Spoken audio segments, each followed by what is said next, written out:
Libo-libong mga paaralan pa rin ngayon sa Mindanao ang nananatiling suspendido ang klase dahil sa pagkasira ng mga silid-aralan nito na dulot pa rin ng lindol.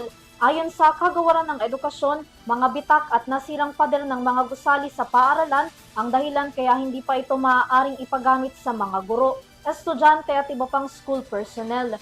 Pinakamaraming paaralan na nagtamo ng pinsala ay mula sa Sultan Kudarat at South Cotabato. Tungayan ng balita sa report na ito.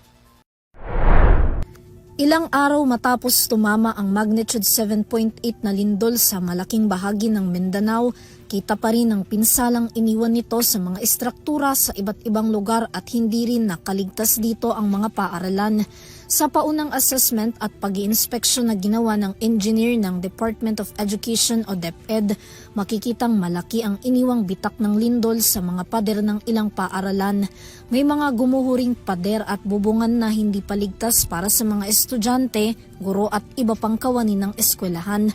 Batay sa nakuhang datos ng DepEd, aabot sa 1,391 na silid-aralan ang pinaka-naapektuhan ng lindol mula sa 267 na pampublikong paaralan sa 5 rehiyon. Sa kabuuang bilang, 896 na mga classroom ang nagtamo ng minor damage, 296 ang may major damage at 199 ang tuluyan ng nasira. Ang Sultan Kudarat at South Cotabato ang may pinakamaraming silid-aralan na pinakaapektado, sinundan ng Davao de Oro, Valencia City at Sarangani.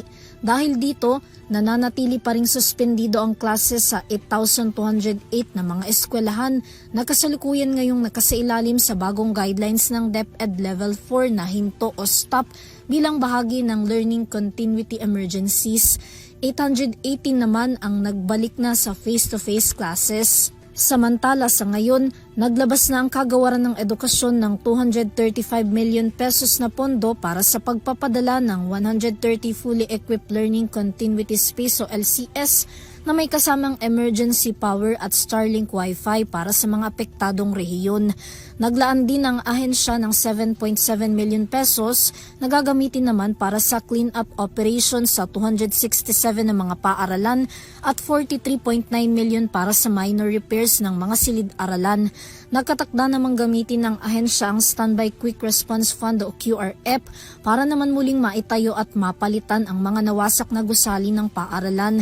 Nagpaalala naman ang DepEd sa pamunuan ng mga eskwelahan na bago magdesisyong ibalik sa in-person classes ang pasok, tiyakin munang mabuti na dumaan sa opisyal na pag-iinspeksyon ng kanilang mga gusali para matiyak ang kaligtasan ng mga mag-aaral, guro at lahat ng non-teaching personnel. Para sa EuroTV News, Vanessa Cleofas, sumasaludo sa bawat Pilipino.